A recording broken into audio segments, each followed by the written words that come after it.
313. Welcome to the COVID313 Coalition for Families and Students. We are really excited to be with you for another week. I'm Christine Bell. I'm one of the co-moderators today. I am the proud executive director of Urban Neighborhood Initiatives and also a really proud member of this coalition. So remember that this is a two-way town hall, meaning we want to hear from you. So if you have questions or comments, please put them in the Facebook chat. And we have Brooke and I believe Lindsay and that are monitoring that chat, and they really want to hear from you. So let's make sure they're on their toes. And why don't you tell us how you heard about today's town hall? Also, we will be translating the town hall to ASL. So we want to give folks some time to get it to the right place or pin the right thing on Zoom and get comfortable. And so I would love it, Julie, if you could please share with everyone how they how they access ASL interpretation.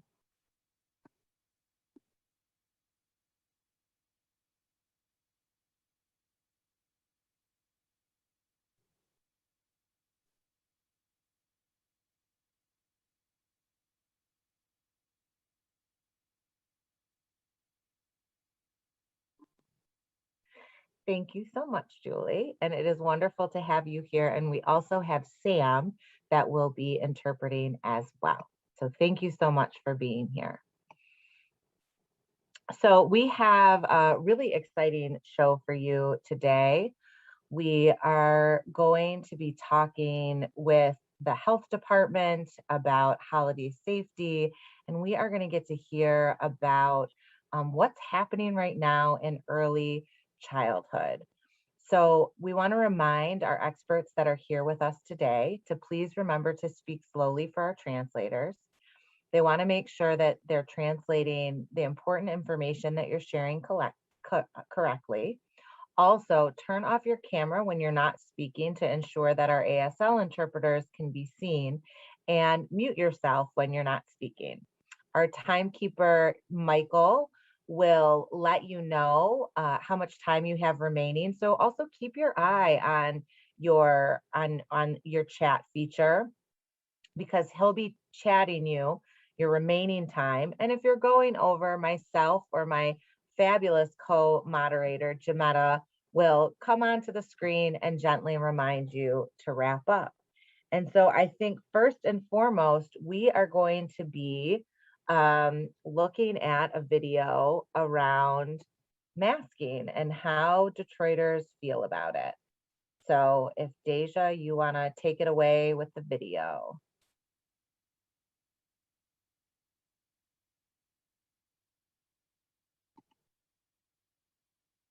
Oh, we don't have the sound yet.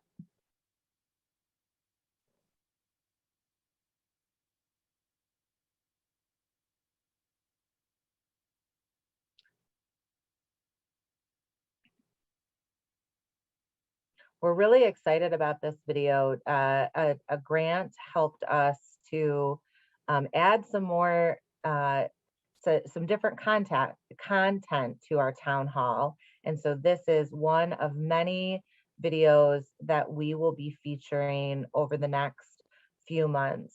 But we thought this video in particular was really important. I'm not sure if folks have looked at the numbers. It hasn't been something that I've been paying a lot of attention to. We had a great summer with our COVID numbers going down, but now that we're going inside, spending more time inside, and getting out and seeing people, our COVID numbers have started to increase to the point where we are starting to see capacity issues at the hospitals. And some of the hospitals have actually had to put COVID policies back into place. So let's watch the video. Deja? I have my N95, another little disposable one, and this is my shield. I always wear it when I go to the doctor. Like busy places. The LOL mask is my favorite. Before Anissa Tubb heads out, she makes sure she and her daughter Kendall have their masks. She has lupus and is also visually impaired, so she makes sure that even if people around her are not masking up, they do. According to the CDC, people with underlying health conditions are more likely to get severely ill from COVID-19. That's why Frank McGee says he wears his mask indoors around other people. I have type 2 diabetes. I've also had a struggle with asthma and bronchitis as a kid. And so quite naturally, I'm most likely prone to contracting the virus, even if I'm vaccinated, when I get sick. The truth of the matter is, a mask really gives you the edge. And it may not be cool looking to some people, but to me, I'm confident that I'll be safe. Although there is currently no statewide requirement to wear a face mask in most settings, the state of Michigan does recommend that you wear one. Natasha Bagdasarian, Chief Medical Executive with the state of Michigan, says COVID rates are higher than they were this time last year, and there are several things to consider when deciding if you will wear a mask. Michigan is at high transmission really around the state. We're seeing a lot of transmission. We're seeing our percent positivity being much higher than we'd like. We know that there's COVID transmission occurring in the community more than we would like there to be. And the CDC and MDHHS recommend wearing a mask when you're in an indoor setting with people outside of your household. And that's regardless of whether you're vaccinated or not.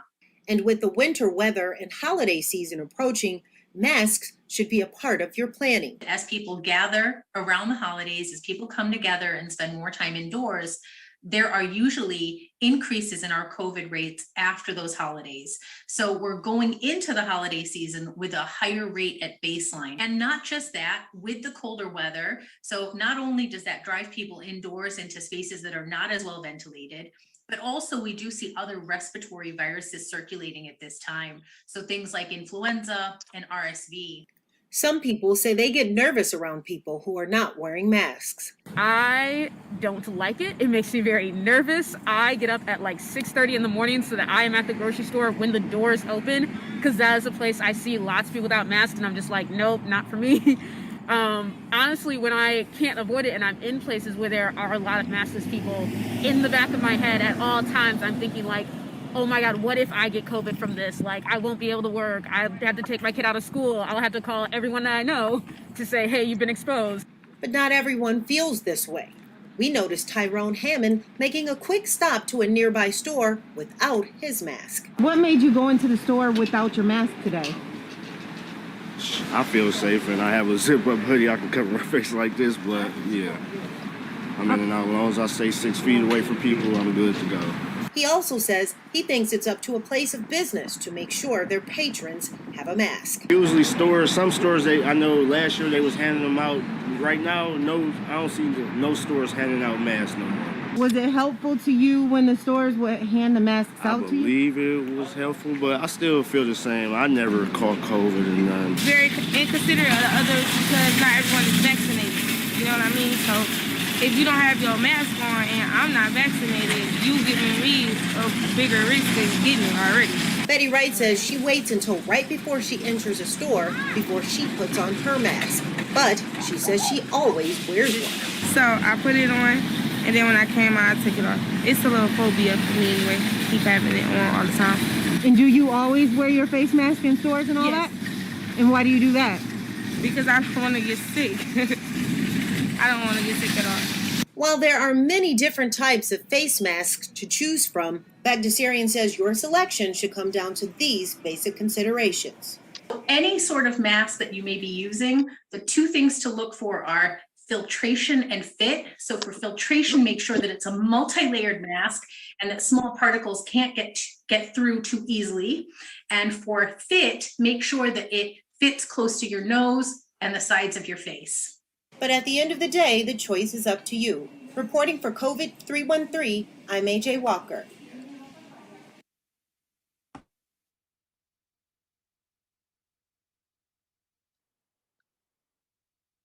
Wow, that that was a really powerful video. It might be really helpful if stores start to give out masks again so that people have access to them. Well, following that, I think it's very fitting that we have Tanaya Hackney from the Detroit Health Department. So Tanaya, will you please join us? Hello, hello. Hi, how are you? I'm good, thank you. How are you, Christine? I'm good.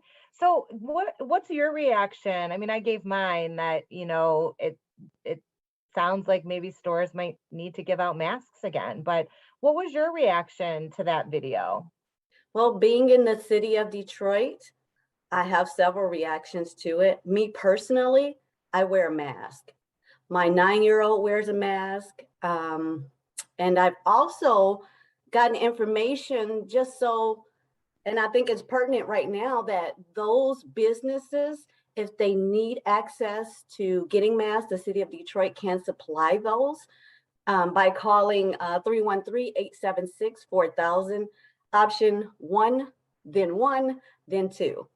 They can actually order masks if they need it. Individuals, businesses, anyone in the city of Detroit or that works in the city of Detroit can call us. And you can also email us if you can, dhdOutbreak@detroitmich.gov. So those are other additional ways businesses, if they want to cover themselves. It's not required at the moment, but it is recommended. And I recommend wearing a mask. You recommend doing it. So Tanaya, if somebody calls, will the masks then be mailed to them, or do they have to go and pick them up? That's a very good question. It depends on, we have supply companies, and I guess it depends. I personally had to order some and I had to go pick them up. It was easier for me because I was taking them to an event, but I'm not sure, Christine. Okay. But they can answer that for them. And so people should make sure they ask that question when they call. For sure. Make the mask a part of your clothing. Yeah. So, well, the gentleman on the video, it was part of his clothing. He had that zip. I actually have not, I mean, I've seen sweatshirts that zip up, but I didn't think that, that's a good way to solve that problem. Since we're, all looking for different ways of making sure that we're masked. So you said that you would recommend it. Yes. Could you go a little bit deeper about why do you recommend that we're wearing masks, even though it's not required at the moment? So, because of the increase, just like the video, the increase in what we're seeing right now, just last week, we were at 5, in the early 5.2, maybe being positivity rates. Right now, we're in 6.3, and that we've seen so many cases increase. Schools are closing. Teachers are afraid to go to school. Everyone's afraid, anxiety levels. And believe it or not, if we mask, if we get vaccinated, if we continue to do social distancing, hand hygiene, if we continue to use these tools, we can bring these numbers down. And like that video mentioned, last year, we weren't at this level.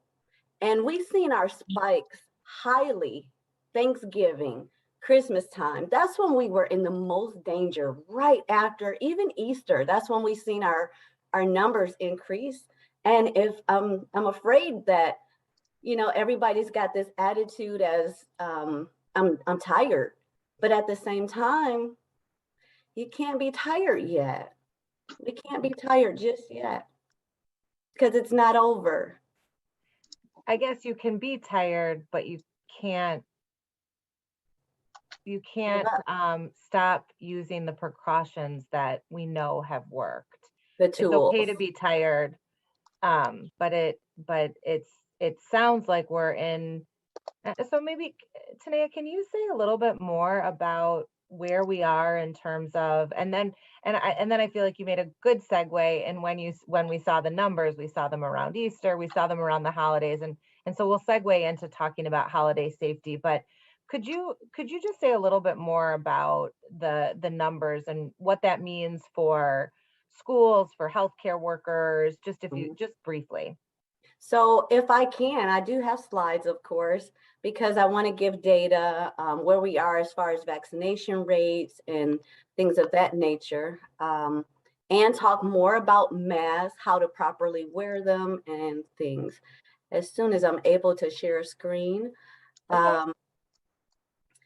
All right. Again, so let's go. So while Deja is giving you screen sharing privileges, why don't you, if you could just go over what should families be doing to keep each other safe this holiday season? So we started with masks, but what are your recommendations in terms of us keeping our families safe during this holiday season? So from the Detroit Health Department, I actually have a video for you from our Chief Officer, Denise Fair-Razzo. And I can play that as soon as from her words. As far as being safe, we're kind of like we were last year of not sharing dishes. Potlucks are always good, but if you know your family members are not vaccinated, if it may be too cold to do outdoor events, you may not gather. I mean, we're actually increasing numbers right now, and it's scary to think of where we could be because we are at higher numbers than we were last year at this time. So continuing to use the same tools that we're using, social distancing, and it's hard to do that when you're in the midst of family members, because you definitely want to hug. I know I do. So we'll talk about some numbers here. Great. As of Monday, and these are just Monday's numbers. That's not including today. So if we look at these numbers here, Detroit positivity rate, and I want everyone to keep in mind that when I'm talking about positivity rates, this does not include people that are not getting tested. This is only our children that are getting tested for schools, or us getting tested for our employment, or just being a concern because I have the sniffles. Not everyone's getting tested. So if we look at Detroit right now, we're at 6.3, as I mentioned before. But last week we were at 5, I think 5.2, and the week before that at 4. I mean, we're climbing. If you look at the other numbers, we're in the 18% at St. Clair Shores, Oakland. Those numbers are steady and higher than us. And we have to remember a lot of those individuals come down to Detroit to work. So it's important for us to continue to use our tools, our masks, social distancing, hand hygiene, and vaccinations are important. We still, right now, over 64,000 confirmed cases, and unfortunately, 2,400 confirmed deaths because of COVID. Right now, Detroit is at 47.2% of being vaccinated. And again, that only means that you've been vaccinated with, or they have been vaccinated with at least one vaccine. We do have a increase in numbers here for future doses scheduled. And I believe that's because we have the children now that we're looking at from 5 to 11 that can get vaccinated. The whole state of Michigan is at 65.0. And again, these numbers are including our 5 to 11-year-olds now that are eligible to get vaccinated. And then, just like last year, the Delta variant wasn't it was probably, if we even heard of it, 1 percent. Right now, the Delta variant, which is a stronger, more transmittable variant of COVID, which are reaching our younger people. That's why the schools are closed, because the younger people are getting it. That's why Children's Hospital, and we're seeing an increased number positivity rate in our younger people because of this Delta variant. It spreads easier. It's more dangerous, especially when we have underlying health issues that may not be diagnosed. It's hitting more people, like I mentioned before. So again, right now our hospitals are seeing the effects of Delta once again, and even more. We'll talk about boosters and the third vaccine for those that are immunocompromised. We talked about immunocompromised individuals. What is immunocompromised? Being immunocompromised means that you're maybe taking medications that may suppress your immune system, like cancer treatments, organ transplant patients, those that may have cancer, autoimmune diseases, Crohn's disease, things of that nature. If you're not sure if you're immunocompromised, call your primary care physician and they can definitely help you understand if you should take a third vaccine. That's not including a booster. Boosters are for those that are 65 and older. They want to increase those for 65 and older, I'm sorry. If you're 18 years, I'm sorry, don't let me get these confused here. It looks like it's crossing, but so for 65 and older, they want to encourage those to get a booster. If you're 18 and living in a long-term care facility, you want to get a booster. 18 and older, high risk for COVID because of where we work, healthcare settings, teachers, of course, anyone who works in a school, anyone who's in constant contact, agriculture, shopping, if you work in a store, a restaurant, anywhere where you are in constant contact with the public, you definitely want to get a booster. And knowing that all three are eligible, Pfizer, Moderna, and Johnson & Johnson are able to get boosters. If you've had Pfizer or Moderna, you can get it 6 months after your second dose. For J&J, you can get it 2 months after your second dose. They also recommend you can, or not recommend, offer for you to mix and match. So say if you got J&J before and you say, you know what, I want to take Pfizer this time or Moderna, that's okay. Because they've studied that it just affects you in a greater way. It still protects you, rather. There's no online scheduling available for the boosters, but to get information and to ask clinical questions, if you should get booster or immunocompromised questions, any clinical questions, you can always call us on 313-876-4000, talk to a nurse, option number 3, or call your primary care physician. But to make an appointment, you make 313-230-0505. And then we have to talk about the children. So I have a personal story, Christine, that just yesterday I got my booster, Pfizer, and my 9-year-old, we've been talking about, you know, the children being able to get vaccinated. And he actually did a dance and he said, I'm getting vaccinated. I want to get vaccinated because I want to help my community. Mom, I see what you do, and you educate people, you give them the right information, and I feel like I want to get vaccinated. So he got his vaccination, yes, job. But for the kids, the dosing is different, of course. It's 1/3 of what the adults.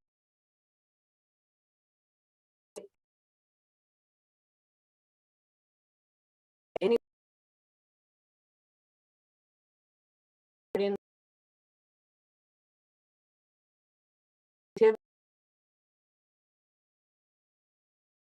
department at 100 Mac.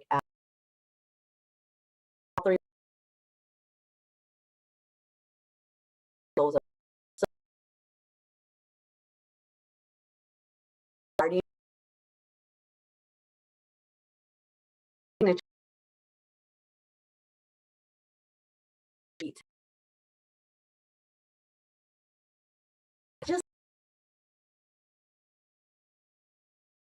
benefits of the vaccine outweigh COVID, because we're still learning right now that the side effects or the long haulers from COVID are detrimental. We're talking about multifunction disorder from children having being exposed to COVID. And I couldn't even imagine what that looks like.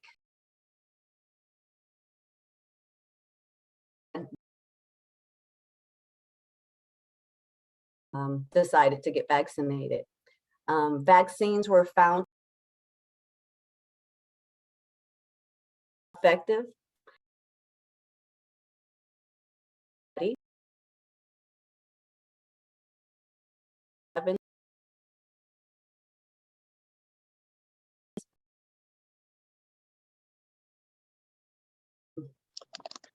And again,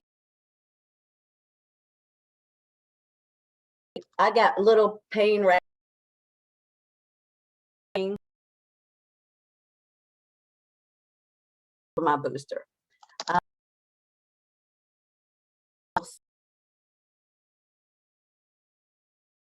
I'm not talking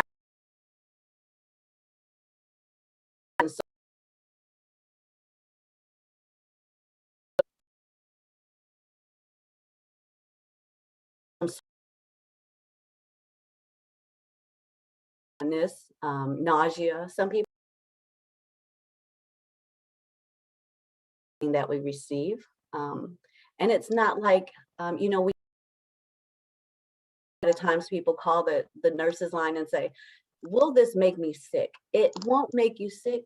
It's allowing your immune system to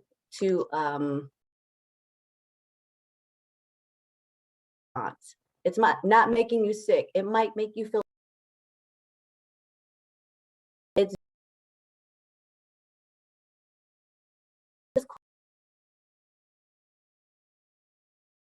Detroit, who is 5 and up, can get a vaccine, but and we still right now have that door. We'll have our nurses come out to anyone who's homebound, anyone from 5 and up, whoever's there. We still have our open 7 days a week now. So there's, you know, so many hours till if you look at Sunday, it's talking about 7:45 in the morning to 3. We try to work around all the times. There's really no excuse. The time we try to, you know, be a job I see of just being able to have the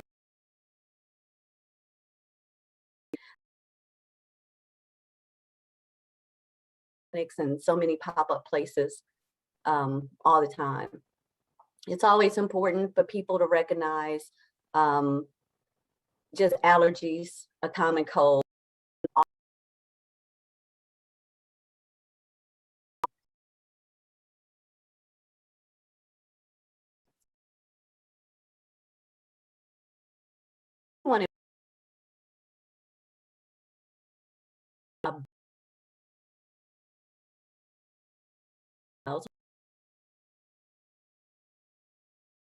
Are all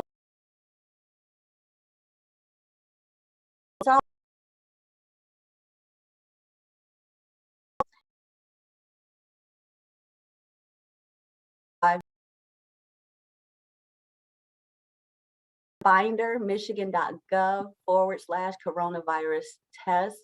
If you put in your zip code, it'll give you the nearest location near you. And they have a number too. There's many options. And we talked about in the video, also talked about, you know, masking. Properly wearing your mask are so vitally important. I still see, you know, I did a presentation yesterday and the teenagers were walking in the room and most of them had their mask here, from here down. And we gave education and right away they start pulling them up and talked about how COVID was spread. And before we left, everybody had their mask up and we're like, okay, can I get my vaccine? Because I don't want to be sick. I don't want to spread it. It's important to actually wear them correctly at times. So if I can just give this video, I'm done. Yes, but Tanaya, before you, so we'll do the video, and then we'll move on to the next segment. But before we do that, you gave a number where people could call and get masks. Can you give that number again? Yes.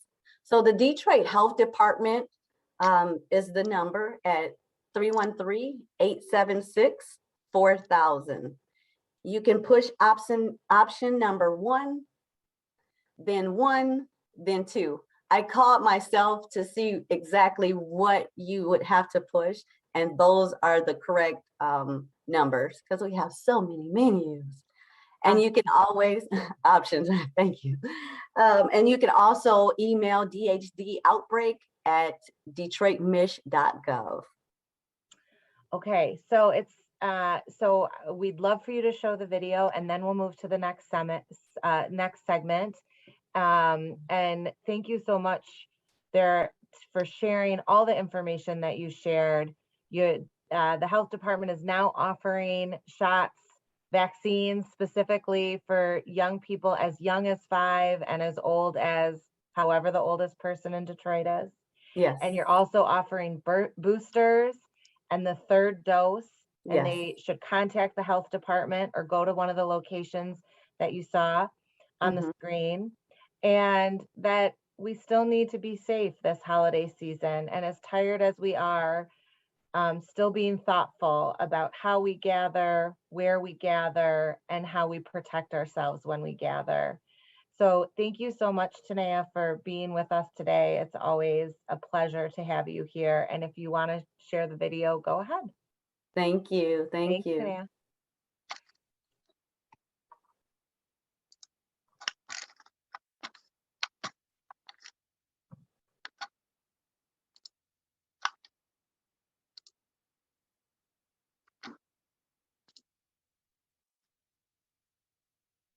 Can you share the sound, Tanaya? Oh, maybe not. You can. Oh. It's it should be under options. Ooh, options. Arrow options? No. If you go up to the very top where it says you're viewing, you're sharing your screen. Oh, yes. Yes, and then there's going to be an options tab right there, and then it should be an option to share your sound. Uh-oh. At the top of my screen? Yes, where it says you're sharing your screen, where it lets you know in green, it should be an option right next to it, a little toggle that says options. Why don't we do this? Tanaya, will you could you email that to Deja? She'll put her email in the chat and we will share it before the town hall is over. So yeah, go ahead and put her, Deja, if you can put your email in the chat, and then Tanaya, you'll share the video with her and we will make sure everyone sees our health department director before the end of the program. Thank you so much. Jametta, take it away. Thank you. Thanks. Hi, and thank you. And Tanaya, thank you for all of the information. And in particular, I just really want to underscore, because we all know this, that we're at risk. We are a city that has the opportunity to either step up to protect all of us and increase our vaccinations, not only with adults, but now children, or we could very well find ourselves on the verge of the, quite frankly, horrific grief, loss, sickness, and death that the data is showing us that we can go back to. And I just want to take the moment to say that one of the things that's been a blessing in this space with our COVID313 coalition is that we have been committed to bring you facts, to bring you information and resources that will enable you to make good decisions so that you can be powerful and that we can protect and move our families and our city forward. So I'm really hoping, families, as you're listening to the health department, as you're listening to all of those who are out across the city, Henry Ford Health Systems, Wayne Health mobile units, there are resources for you right now. It doesn't matter where you are, where you live, or where you're not sure where you live.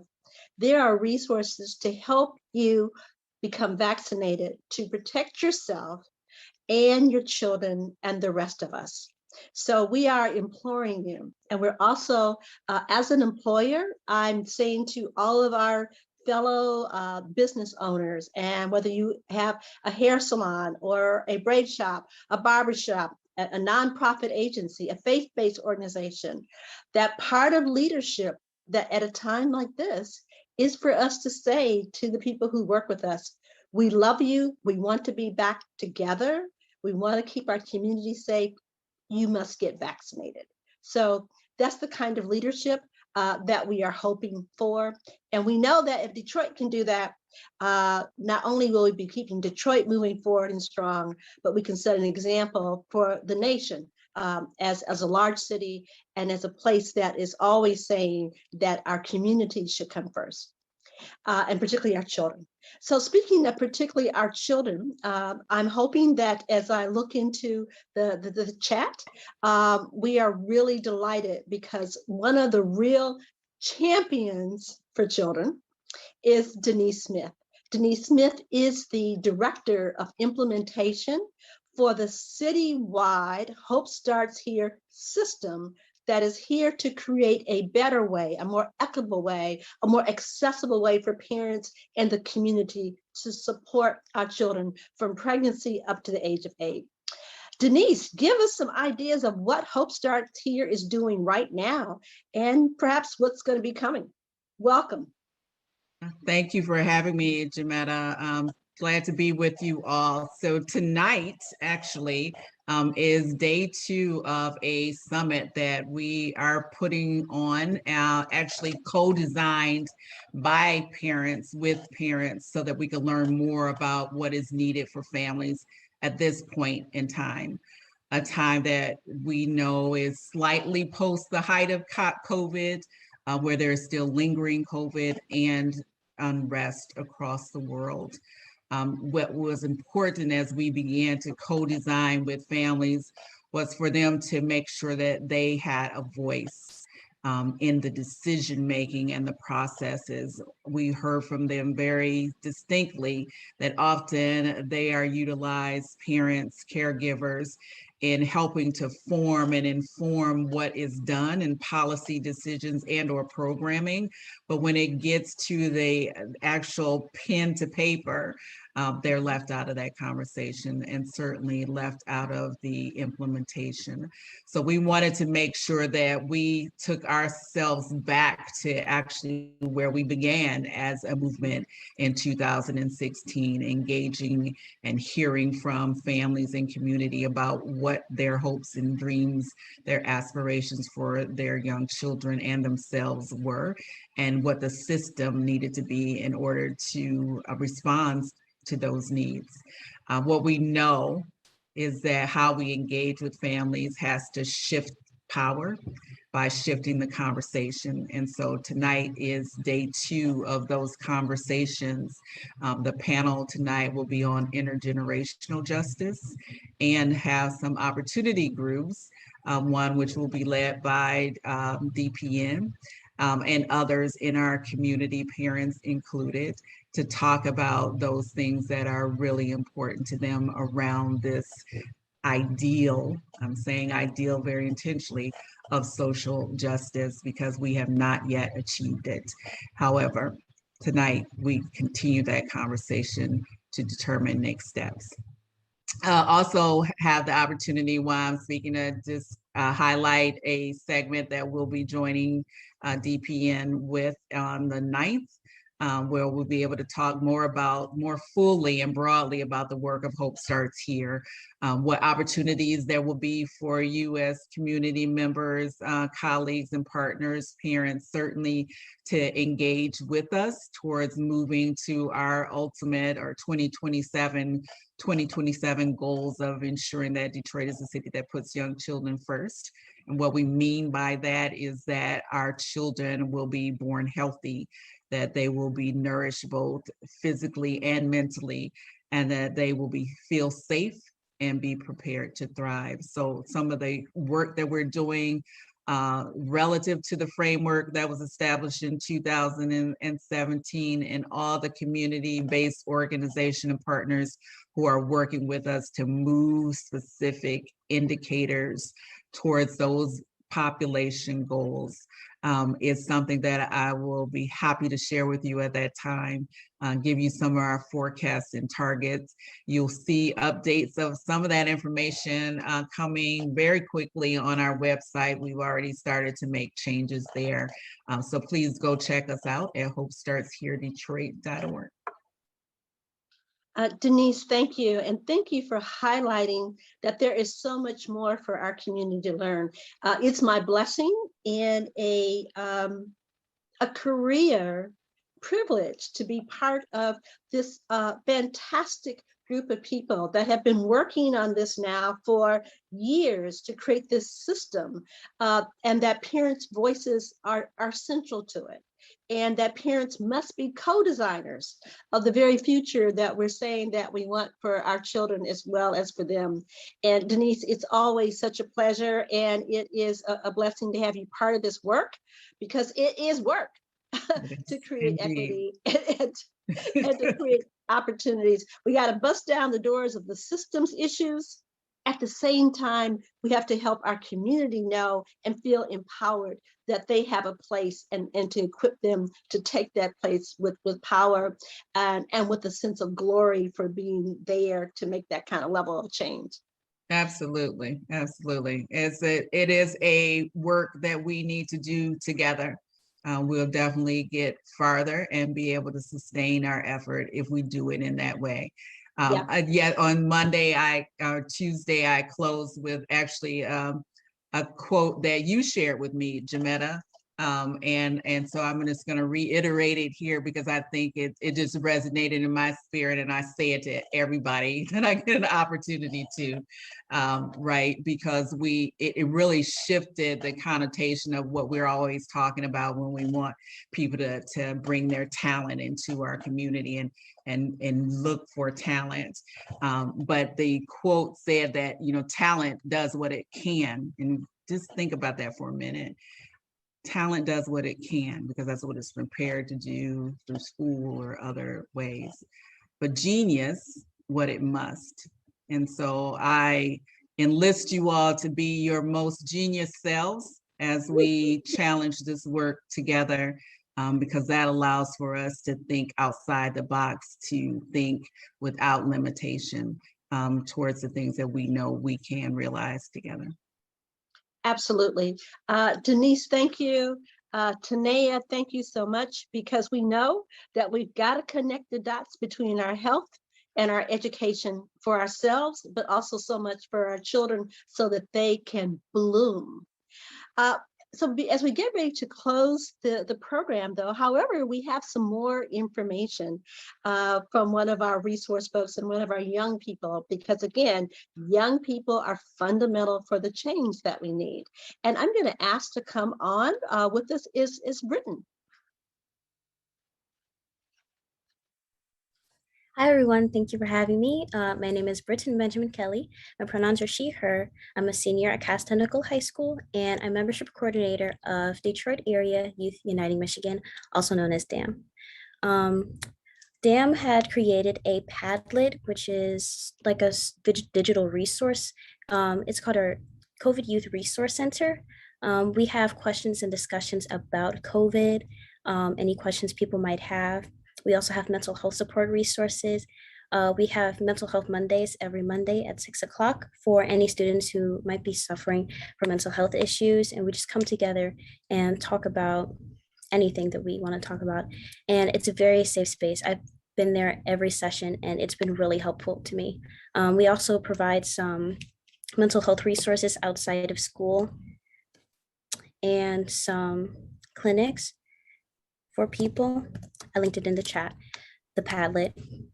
We also have some information about the COVID vaccine, myths and stuff, and resources on where you can get COVID vaccines.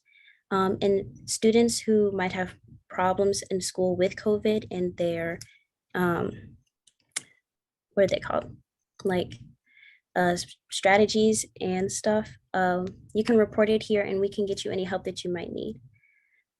This has been really helpful to me personally because in my school, cases are really getting higher and the district is trying to do things about it, but I still think we could do more. This has been a really good resource for me personally, and I think it could help others as well. Britton, that is fabulous. May I ask, could you, just before we get ready to close still, could you share the name of the organization? And the question is, while we're delighted to hear us at Cass Tech, I think you saw me do a little something there as an alum from there. But could you let us know, is this something that students from across the city can be involved in? How do people get involved? And again, if you would make sure that we have that contact information. Yeah, the organization is Detroit Area Youth Uniting Michigan, and anyone like in the Detroit area can participate, or even anyone in Wayne County or Oakland County can participate. It's not just DPSCD or Cass Tech. Anyone can participate. We have an Instagram page that you can message if you're interested. I'll type it in the chat. You could also email me. I'll put my email in the chat if anyone is interested. I would recommend going to the Instagram page though. Yeah, any student can be participate in this organization. Thank you so much. And Britton, I'll let you know that I am going to be reaching out to you because we are so pleased to be a vehicle amongst other organizations that have the opportunity to do what we call our Healthy Family Cafes with a focus on teens and vaccines. And mental health is such an important part of that. So we would love to have more conversation to support you in that work, as well as to say to other community-based partners, whether they are a faith-based organization or youth. Detroit Parent Network is happy to talk with you about how we might be able to support some of you building up your ability to do what you do and to help reach more people. And we, like all of us in this 313 space, whether it's you and I, the Hispanic Development Corporation, 482 Forward, all of us are here for you. Thank you for being a young leader because you are part of our future and you are doing it right now. So thank you, young lady. Thank you. Thank you for having me. Okay, thanks. Okay. Well, I'm feeling kind of charged up, even though we heard some facts, some data that should be sobering, that hopefully is telling us that we may need to make a shift that's very important as we go out to be masked up, to make sure that we are social distancing and washing our hands. And yes, getting vaccinated. We also welcome you to remember that this is National Indigenous People Native American Heritage Month. The truth and the reality of the horrors that have been put upon the first people in this nation is a story that's yet to be told. And we need to have honest conversations about that. We are going to be putting together a resource list that we will share with the community, but we encourage you to do your own research and have some real conversations as you sit around the table next week with family and give thanks. Also recognize that the experience of Native Americans is quite different then and particularly now. And let's think about how we support and empower and serve as allies for justice and for understanding and empowerment with our brothers and sisters who are Native American in all the different ways. And many people don't know, Wayne County has the largest number of Native Americans in the state of Michigan. So with that, we're going to move to the very end of our program. And I'm going to ask Deja if she would pull up some slides of some really cool events that we have happening. One of them is we want to welcome always that we have our CHAS, which is the Community Health and Social Services Organization, one of the exemplary federally qualified health clinics that it serves Southwest. Many of you have seen Dr. Valbuena many times on this program, who as the CEO makes himself available not only to his clinic, but also to the entire community. Oh, if you look at this flyer, there's also an opportunity for you to get a $50 gift card. So make sure that you are taking a look at their focus on particular pediatrics. We all know that we have now had hundreds of thousands of children 11 and older who have received the vaccine. We now have children 5 to 11 who can also take the vaccine. I am so proud of my grandchildren, both Isabella as well as Nigel Douglas. They received their vaccine, and they sent their nana pictures of them. And so we want to say to all of you, as you look at this event, start sending us pictures of you and your children vaccine up. We would love to receive those and share those with the community. Let's let our children lead the way. So as Tanaya said, her son was dancing and had a song to get the shot. But like adults, as we always need to do, is make sure that we are there to support our children throughout all of these experiences. There's also another event that is coming up in the CAS community. I think we have another flyer for that. And this is going to be big, folks, so please get down to CAS Tech. There is going to be a Detroit Stay Well. And I want to highlight that is part of the National Made to Save effort, which is a national group that helps to provide information and resources and best practices to many of us that are part of that, including Detroit Parent Network. But I really want to lift up and thank the many providers, Henry Ford Health System, the City of Detroit, the Detroit Wayne Integrated Healthcare Network, and many more that are going to make sure that when you go to that Saturday event, you get all types of resources, not only to get vaccinated, but we want you to be vaccinated and to be healthy and have information that will help your family to move forward. And speaking of families, the Detroit Parent Network is excited to share with you what we're doing. Every year we have an annual meeting. And as DPN does it, we like to say this is how we do it. Not only will we open that to DPN members, but we are celebrating almost 20 years of educating, equipping, and empower parents. So we welcome you. It is absolutely, obviously, of no cost. And by the way, the first 50 people who register will receive a vision board kit to do with your family, to have a vision for change in 2022, and that kit will include children's books because we're always lifting up literacy. So that event is Saturday, December the 4th. I think we have one other item and then a last piece of information for you. Deja, I think there was a slide that I missed that you brought up for me. And if not, what we'll do is we need to let you know, as we all know, that there is, oh, here we go, right here.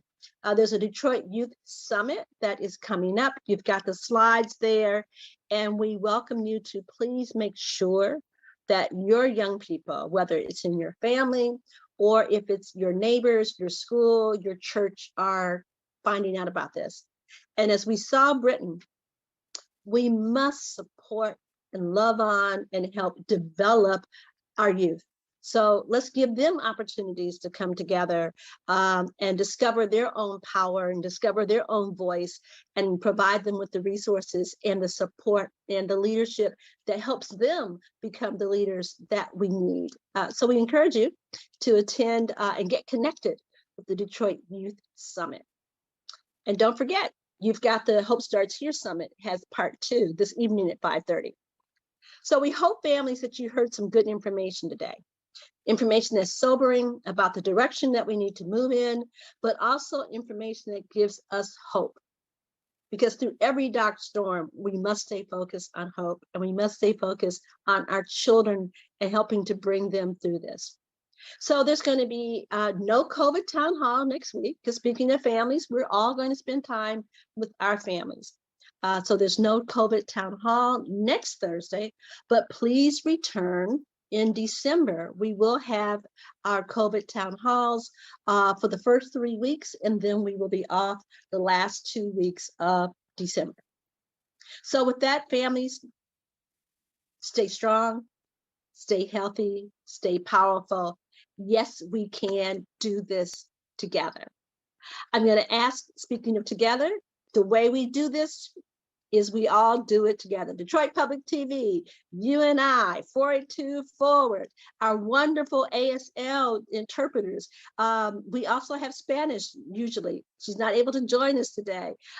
We have the Grand Valley State University, Skillman Foundation, many more are part of, and there's Michael, I see you now, and Deja, who is our production coordinator. This is a family effort, and we're here to help make sure that your families get a little bit of what you need as we all try to stay safe. Stay safe, stay strong, and have a lovely time with your family next week. Nothing is ever